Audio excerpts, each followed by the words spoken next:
Assalamualaikum warahmatullahi wabarakatuh. Baiklah, di sini saya akan menjawab dua pertanyaan soal. Jadi di sini ada soal pertama, yaitu analisislah hubungan antara radikalisme dan politik identitas. Mengapa identitas menjadi alat politisasi yang efektif? Jadi radikalisme itu adalah dapat dipahami sebagai paham atau gerakan yang menghendaki perubahan drastis melalui cara-cara ekstrim, seringkali disertai terhadap komplain atau dialog.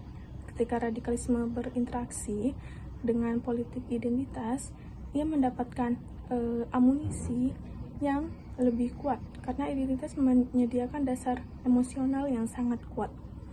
Identitas menjadi alat politisasi yang efektif karena ia menyentuh aspek paling mendasar dari eksistensi manusia. Identitas memberikan rasa memiliki, arah hidup, dan struktur makna yang saat sulit digantikan oleh faktor-faktor lainnya, teman-teman. Adapun contohnya, yaitu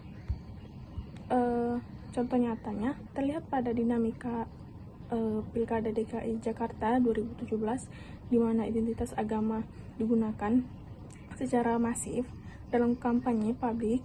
Polarisasi yang terjadi memperlihatkan bagaimana isu SARA dapat dimanfaatkan untuk mobilisasi massa dan pembentukan opini publik. Dalam kasus, kelompok radikal mendapatkan momentum tersebut untuk memperluas jaringan dan legitimasi, terutama melalui narasi yang menolak keberagaman.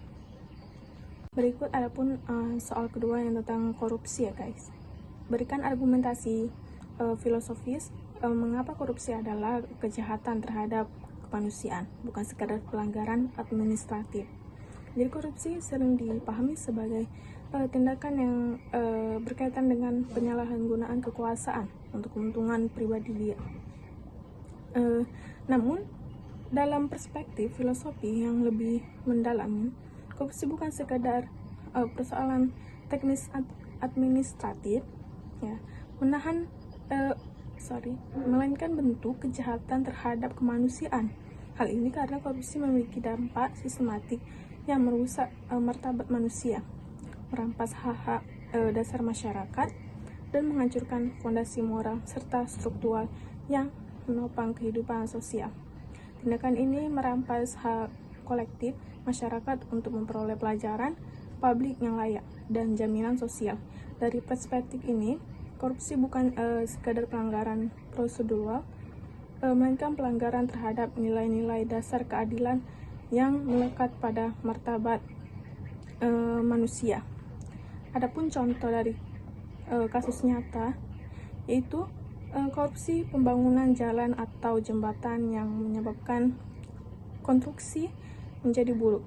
Ketika kualitas infrastruktur tidak sesuai standar, maka akan terjadinya risiko kecelakaan, kehambatan akses ekonomi, dan dampak ini menunjukkan bahwa korupsi sangat mengancam keselamatan kita.